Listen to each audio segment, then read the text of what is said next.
What's up? What's happening, everyone? Orange Nation, welcome to the first edition of Orange Rush. I'm Landon alongside Caroline, or you guys might know her as I Miss Eric Dungy on Twitter. How you doing, Caroline?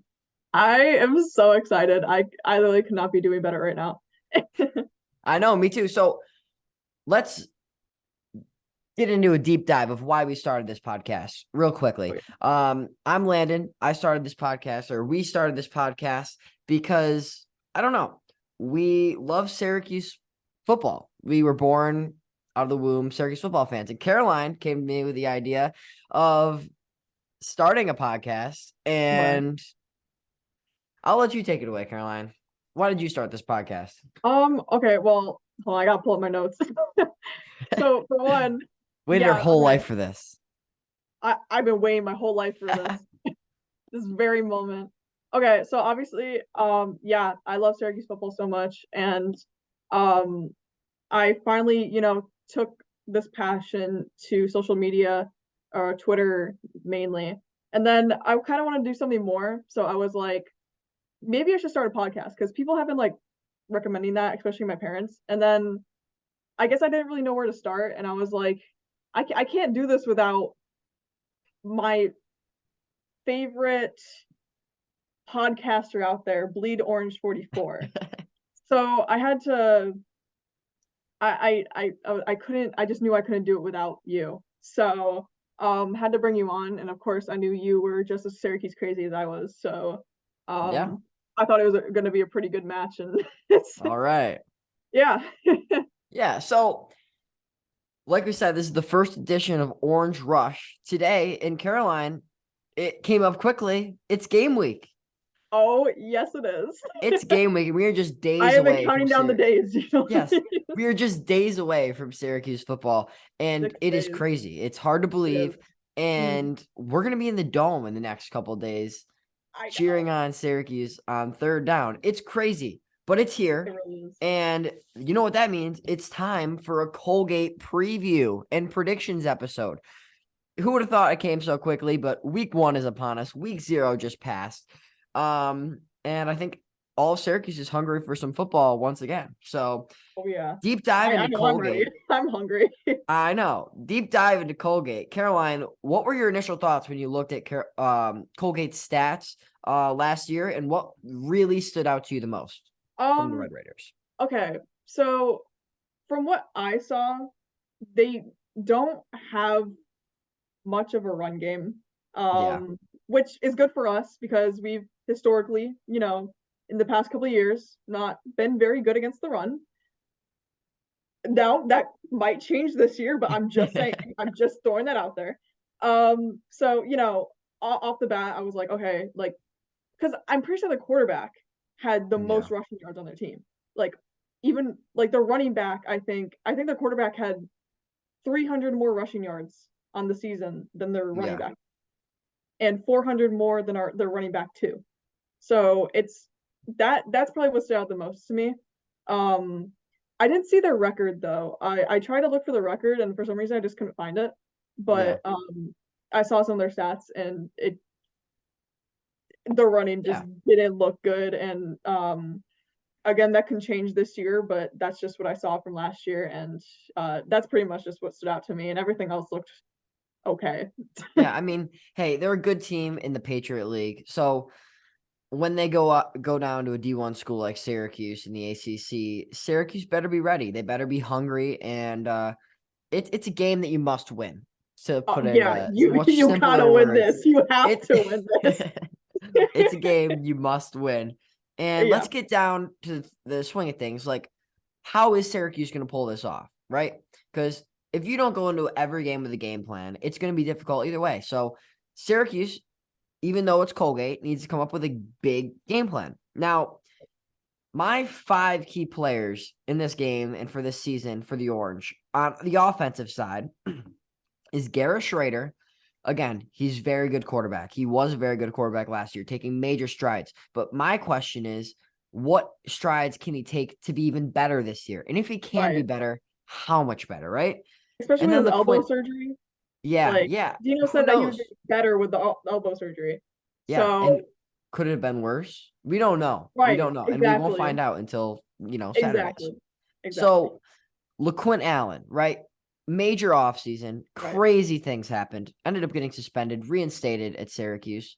That was A lot of crazy. things went down. He is a huge key part to this team, and not just LaQuint, but the offensive line. And that all starts with Enrique Cruz this year. Oh yeah. Led last year by Captain Matthew Bergeron, and learned a lot of things from him, right? So Enrique Cruz really needs to step up his game this year. He needs to become a captain. He needs to be much better than he was last year. And I really think that's going to be the case. So if Enrique Cruz and this experienced offensive line can get it together, if they can be better than they were last year, Syracuse will be more than just fine and have a fantastic year. But it all comes down to the trenches, right, Caroline?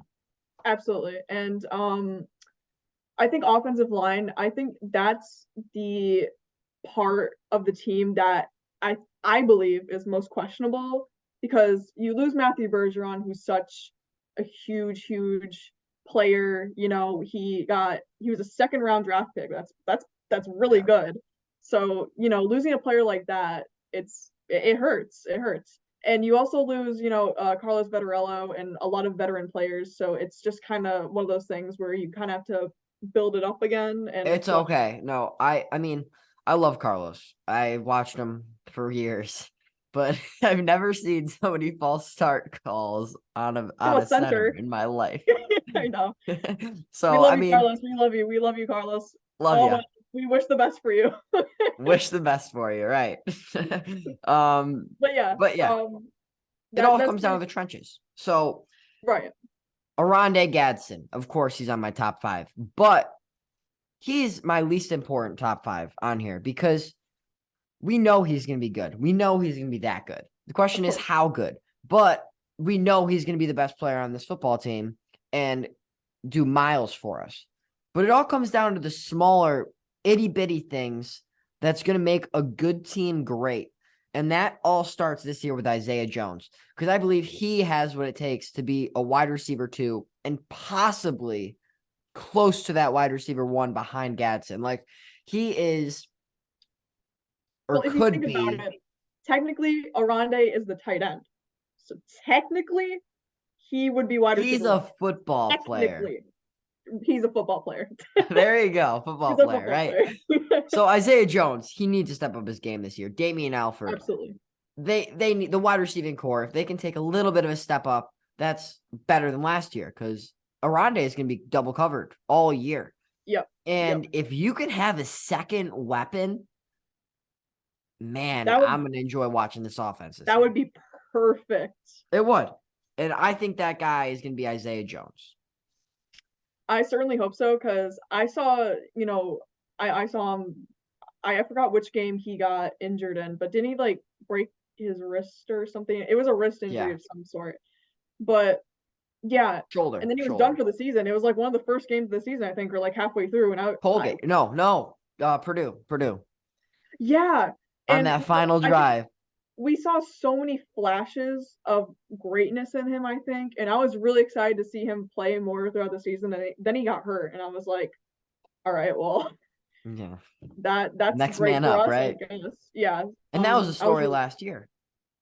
yeah, I was really sad for him, and I really hope that we can see him again this year. I haven't heard much about him through the off season, but I really hope that we get to see more of him this year, and I really want to see more of a Damian Alford this year, because I feel like they're like for the past 2 years we've been like, oh yeah, this is Damian Alford's year, and then like he has a couple good games He's and an that's about average it. year. Yeah, and This I needs to feel be like the breakout we can year. see so much more of him, but he has that single digit number, which means a lot in the whole Dino coaching thing. And I've seen good plays out of him. Syracuse football keeps posting good plays out of him on their social media page. So I'm expecting some good things out of him this year too, and I really hope he does good. Very excited. Me too. Very excited. Now, on the defensive side, before we start getting into Colgate, Marlowe Wax.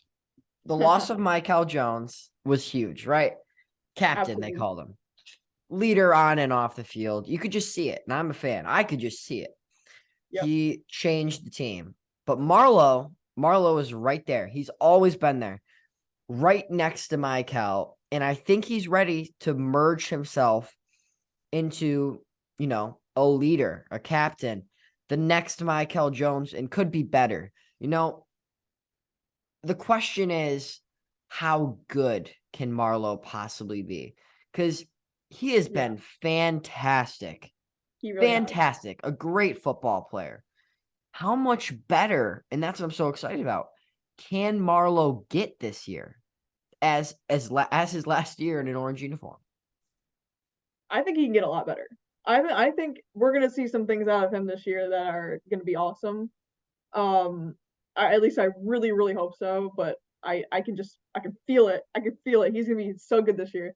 And I can't wait to see the rest of the linebacker core too, because I feel like without Michael there, that's a big gap because Michael was not only a huge personality on the field, but he was also a huge player. Like he was just so dominant in like every way. So you could just feel his presence there. Yeah. And now that he's gone, it's kind of like I'm excited to see other guys step up and take his place. Like I know I think it's Derek McDonald who's going to be Yeah. the next guy up. Bailey, Yeah, Leon Lowry. There's so yes, many good Leon Lowry. I'm linebackers. so excited to see those guys. I think they're going to be really, really good, and I cannot explain how excited I am. And to see Stephon Thompson back, that's absolutely amazing. And this linebacker core is always something I look forward to every single year. So Yeah, I it no is. different this year. Yeah. So next down on the list, I have Jeremiah Wilson. The Okay. second I saw Jeremiah Wilson, I thought Deuce Chestnut. That's what I Okay. thought.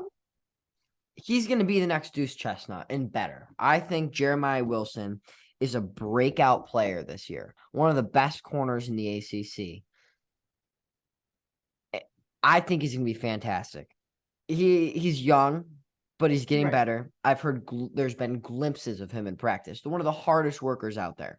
I Right. think Jeremiah Wilson is going to be a key player for the Orange too. They need him to be good. Not only do I think he's going to be good, I think they need him to be good this year in the corner spot. Absolutely. I 100% agree. And then the other member of the Mob podcast, Caleb Okechukwu. Mhm. Okechukwu. He needs to be great. He was good. He was really good last year. Killed it on the defensive line. But now he's the main focal point of it.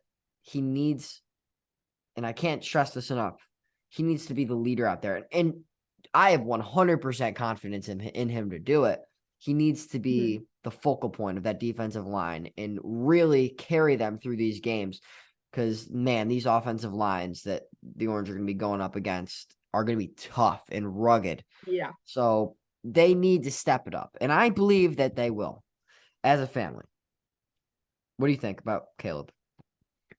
You know what? I love Caleb. He's definitely like one of my favorite players this year, if not my like absolute favorite.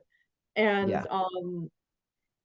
he not only I think is he going to be like the leader of the defensive line, I think he's going to be probably one of the leaders of like the entire defense, like the entire defense. And yeah, he's such a great player. That pick six just it runs through my mind relentlessly every single day. I I watched it so many times. Like it's crazy, and I just like he's genuinely such a good player, and I think yeah, this defensive line is definitely going to be a lot better, and especially with him leading it this year. Yeah. Yeah, I think we're going to see a big improvement in the defensive line, and I think Caleb's also going to be better this year. So yeah. Yeah, for sure.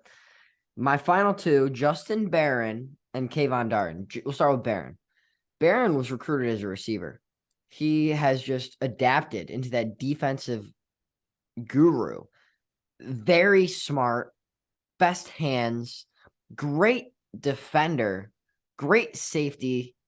He's a great football player. He's like, if I were to name another football player besides Rondé Gatson, it would be Justin Barron. He could do it all. And Right. I really appreciated watching him over the last couple of years, and he's going to be very good this year. Hard worker. And speaking of hardworking, Kayvon Darden started off as a walk-on. has really grown into his role at Syracuse and worked his butt off. I've never seen, and I don't know as much as the players do, I've never seen a worker like Kayvon, ever. You have anything you got to say about Kayvon? Because I'm at a loss for words here. I love Kayvon so much. He's definitely in my top 3 favorite players as well. I'm trying to get my words together here. Um, he, I mean, he goes against these guys who are like twice his size, and just somehow he's able to keep them in front of him, like most of the time. Like it's just like, how does he do it? Yeah. It's just it's crazy, and he is like he's insane. Like he's so quick on his feet, and I mean that he's insanely talented. It's just Yeah. He is and very. insanely hardworking too. Like it's he, he got that single digit this year, and he definitely deserves it. And honestly, I have so much respect for him. So yeah. Now let's take a look at the Colgate side of things. Now, this is the first time Syracuse is not facing each other in a lot of months. And it just so happens to be a very talented quarterback in Michael Brescia, who was the entire Raiders team last year. Did everything. Almost 800 rush yards, over 1,600 passing yards. Completion percentage could be a little bit better, but the main thing here is Michael Brescia is a dual threat quarterback. Mm-hmm. And he is everything to the Raiders. They have no run game. They have Brescia. Now, my key to the game for Syracuse is just stop them. If you can contain that one player, Colgate has nothing going for them at all. No chance. And take them out early, real quick, right in the first quarter. Yep. Knock them out. That's the key. Don't give them any glimpse of hope. It's kind of like, I'm not going to say that. No, Wagner. It's Wagner or UConn from last year. Yeah, just take them out real early. Yeah. All right. Your keys to the game and thoughts on this Raiders offense. Pretty much the same as you. Like, just lock down the one guy and you should be okay. Just get it over. Let's hope it's Syracuse football, right? It's Syracuse football, very unpredictable. But they can beat Clemson and they can lose to Colgate. So real, but no, we're not losing to Colgate. I have faith. Yes, me too. Belief without evidence, right? But yeah, definitely defense. Just lock this one guy down. Offense, just do your thing and you should be okay. Just get it over with by like the first half, and then second half take all your starters out, and hopefully sooner than that. Actually, no. Dino's a man of his word. He keeps all of his starters in for the first half, and then the first possession in the second half, and then he pulls them. Okay. That's what he does. Because that's why Sean Tucker got hurt and almost ruined our season last year. That's besides the point. Right, that's besides the point. All right. That's besides the point. What is your score prediction for this first Syracuse football game in a couple days? I don't really have any score predictions for any of the games this year, to be honest, because but go for it. I think we're gonna win big. I don't think it's gonna be a complete shutout, but I think it's gonna be ugly for Colgate. Oh, okay, okay. Okay. No, not for us, not for us. If it is ugly for us, all right, score prediction. Yeah, you know what? We're not gonna think about that. I'm gonna go with like, I don't know. I honestly don't even think about the scores. I just think of whether we're gonna like win big or not. Score prediction. I think Colgate's gonna have 7 points, and then okay. No, Nope. Stick I'm with it. Stick with it. I'm feeling 14. Oh, okay. All right. Now, what is Syracuse gonna have? Hmm. 3, 2. Stop. You can't put this pressure on me. Okay, probably somewhere I'm gonna say in the 30s or 40s or like 30s Pick a or number. I I can't. Just pick a number. I can't. All right. You want me to pick your number for you? Sure, go ahead. I'm not. I'm not gonna do the same as mine. Or actually, no. We'll come to a decision each Okay. week. And I had 42-7. 42 to 7. I like that. I You like like that. that? We're gonna go with I that. like that. Orange I like Rush. that. All right. 42-7, week 1. Syracuse takes down Colgate in ugly fashion. But not so ugly for the fans that have struggled for years. So Right. Well, I think Colgate fans have struggled for a long time too.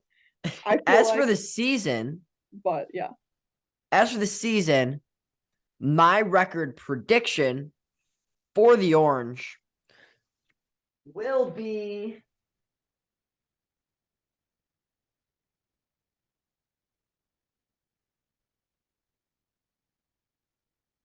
will be 9-3. They're going to take losses to Florida State and Tallahassee. That will be their first loss of the year. They're going to start remarkable. Virginia Tech. No, they're going to beat Virginia Tech. They're going to lose to Pittsburgh in Yankee Stadium. Gosh, I wish that was a home game. Don't get me started.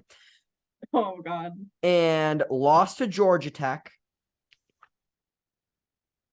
And yeah, that's it. Those 3 games. Georgia Tech, Pittsburgh, and Florida State. They're going to beat Clemson in the Dome after a hot start. There is some things that go with that, though. 9-3 season is incredible. The floor for this team is 4-8.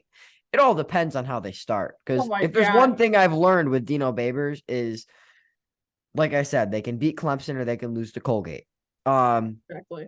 Anything can happen. If you start off hot, one thing I've learned about Babers is momentum is key. And if they can Right. keep the momentum going, they can beat anybody, including Clemson week 4 if they're still We gotta undefeated. be consistently great, as Dino would say. We gotta be consistently great. That's the Yeah. key to this season. Like, Yeah.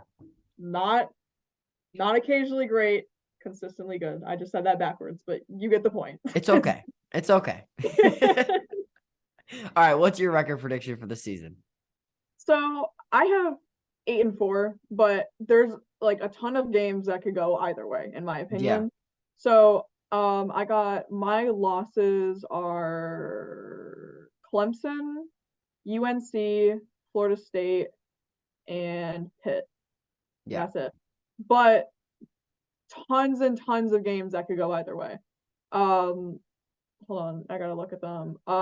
So like Purdue could definitely go either way. I think we'll pull off the victory though. Army Pitt, could go either way. Clemson can go either way. UNC could go either way. okay. Just go through every single game. Every single way. Pitt could go Every either single way. game. Virginia Tech could go either way. Wake Forest could easily go either way. I think Army could easily go either way, and Yeah. Georgia Tech could go either way. Any of them. We just gotta finish strong. We always, I feel, I mean, it's November kills us. very much prominent last year. We always slack like starting like the second half of the season, and that just that can't happen. That can't happen. You got to stay strong all throughout the season. Like going 6-0 and then losing 5 in a row, that can't happen. Like and it can't. It can't happen this year. Yeah. So I'm really hoping they learn from last year and they try, and obviously like injury like pending, like because obviously last year had a lot to do with injuries too, but just staying strong throughout the season, staying healthy, and you'll be fine if you just do those things. Okay, so that's that.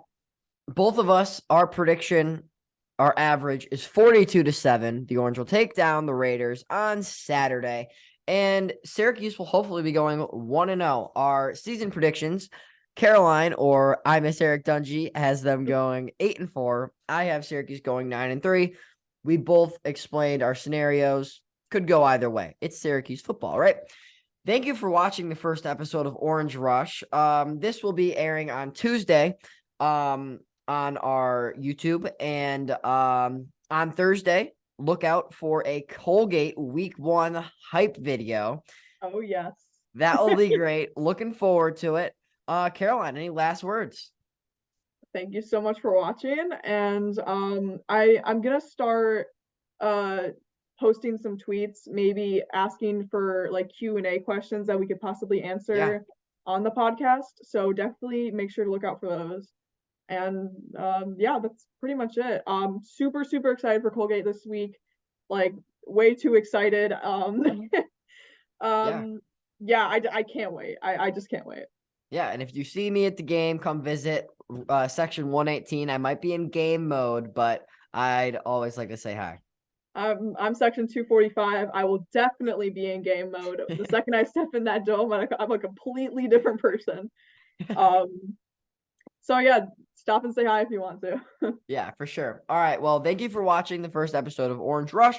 Hope you all have a great week. And as always, go Orange. Go Orange.